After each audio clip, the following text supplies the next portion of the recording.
এবং দালালের প্রলোভনে কিরগিজস্তানে গিয়ে বিপাকে শত শত বাংলাদেশি, অবৈধভাবে বসবাসের অভিযোগে আটক 500-র বেশি, চরম আতঙ্কে প্রবাসীরা।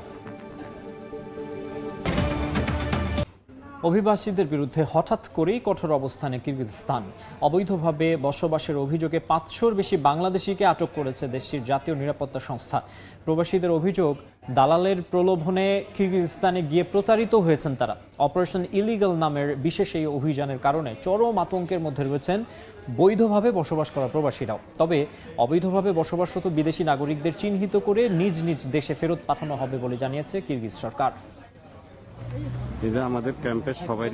অভিবাসী ইস্যুতে হঠাৎ করেই কঠোর অবস্থানে মধ্য এশিয়ার দেশ কিরগিজস্তান। অবৈধ অভিবাসীদের ধরতে দেশ জুড়ে শুরু হয়েছে অপারেশন ইলিগাল নামের বিশেষ এ অভিযান।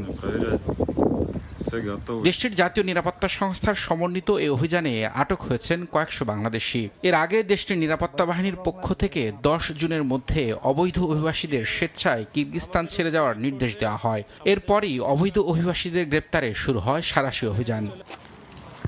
নিরাপত্তা বাহিনীর অভিযানের কারণে চরম আতঙ্কে রয়েছেন প্রবাসীরা। বিশেষ করে দেশটিতে পড়তে যাওয়া শিক্ষার্থীরা রয়েছেন সবচেয়ে বেশি বিপাকে। এরই মধ্যে কয়েকশো বাংলাদেশিকে আটকের পর ডিটেনশন সেন্টারে নেওয়া হয়েছে।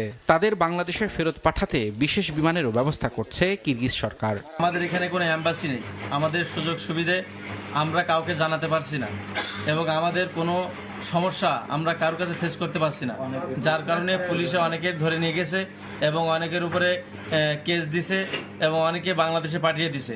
কিভাবে বৈধ করা যায়, কিভাবে আমাদেরকে বাংলাদেশ সরকার কিভাবে হেল্প করতে পারে, আমাদেরকে যেহেতু সহযোগিতা করে আমরা এতটুকু আশা, আমরা কিছু চাই না। এর আগে কিরগিজস্তানে অভিবাসীদের সংখ্যা আশঙ্কাজনক হারে বেড়ে যাওয়ায় উদ্বেগ জানায় দেশটির সরকার। জাতীয় নিরাপত্তা সংস্থার চেয়ারম্যান জানান, চলতি বছরের শুরু থেকে এ পর্যন্ত 61,000 পর্যটক, 30,000 বিদেশি শিক্ষার্থী ও 12,000 শ্রমিক কিরগিজস্তানে অবস্থান করছেন। এর মধ্যে 5,000-এর বেশি অবৈধ বলে জানান তিনি। সময় সংবাদ, কিরগিজস্তান।